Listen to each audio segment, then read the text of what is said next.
Hello boys, आज हम करेंगे कबीर की साखियाँ। जाति ना पूछो साध की, पूछ लीजिए ज्ञान। मोल करो तरवार का, पड़ा रहने दो म्यान।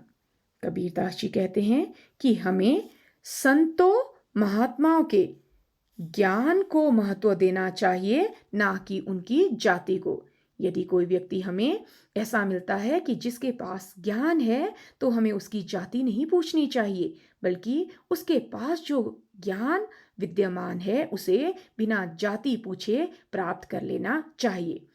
कबीरदास जी अपनी बात को उदाहरण द्वारा सिद्ध करते हैं कि जिस प्रकार से तलवार का महत्व होता है, उसकी धार का महत्व होता है, उस म्यान का नहीं जिसमें उसे रखा जाता है। म्यान चाहे कितनी भी खूबसूरत हो, कितनी भी सुंदर हो, यदि तलवार की धार नहीं है तो वह तलवार किसी भी काम की नहीं है। यदि कोई योद्धा युद्ध भूमि में जाए तो म्यान उसके काम नहीं आ सकती, तलवार ही उसका साथ दे सकती है।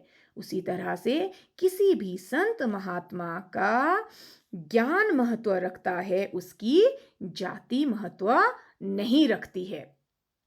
नेक्स्ट है बॉयज, आवत गारी एक है, उल्टत होई अनेक। कह कबीर नहीं उल्टिए, वही एक की एक।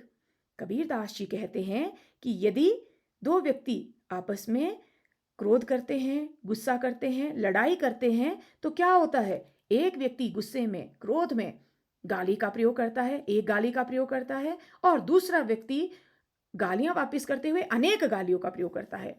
एक गाली, आवत गारी एक है, लड़ाई करते हुए एक व्यक्ति एक गाली का प्रयोग करता है, और बदले में उल्टत हुई मतलब बदले में वो गालियां कितनी हो जाती हैं? अनेक हो जाती हैं, एक की अनेक हो जाती हैं गालियां।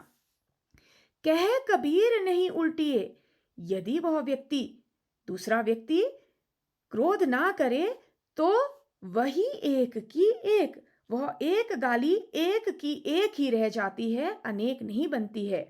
जिस प्रकार से महात्मा गांधी भी संदेश देते थे कि यदि व्यक्ति एक चांटा मारता है तो दूसरा गाल आगे कर देना चाहिए, तो बात वहीं सुलझ जाती है और वो शर्मा जाता है वो व्यक्ति। वही बात यहाँ पर कबीरदास जी कहते हैं कि यदि एक व्यक्ति एक गाली का प्रयोग करता है तो बदले में नहीं तो क्या हो जाती है? अनेक हो जाती है। यदि व्यक्ति एक के बदले वापिस गाली ना करे तो एक की गाली की एक ही गाली रह जाती है। अर्थात किसी भी मामले को, किसी भी बड़े लड़ाई को वहीं पर रोक दिया जा सकता है, यदि कोई व्यक्ति अपने क्रोध पर नियंत्रण करता है। माला तो कर में फिरे, जीभी फिरे मुख माही। मनुआ तो दहु दिसी फिरे, यह तो सुमिरन नाही। दहु मतलब 10 दिशाएं। आप बोलोगे कि 10 दिशाएं कैसे? 4 दिशाएं होती है, मतलब कि इतना चंचल है कि टिकता ही नहीं है मन।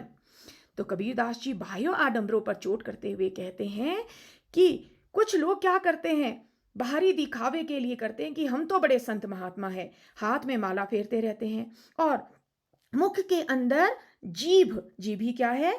जीभ निरंतर घूमती रहती है। मुख के अंदर जीभ भगवान के नाम में घूमती रहती है और हाथ में माला फेरते रहते हैं। परंतु ऐसे व्यक्ति का क्या होता है? मनुआ तो दहु दिसी फिरे, और मन उनका 10 दिशाओं में घूमता रहता है। इसे हम कबीरदास जी कहते हैं, यह तो सुमिरन नाही, कि ये ईश्वर का सुमिरन नहीं हो सकता, अर्थात इसे हम ईश्वर की भक्ति नहीं कह सकते। इस दोहे से कबीरदास जी बाह्य आडंबरों पर चोट करते हैं कि यदि व्यक्ति बाहरी दिखावा करता है तो उसे हम ईश्वर की भक्ति नहीं कह सकते।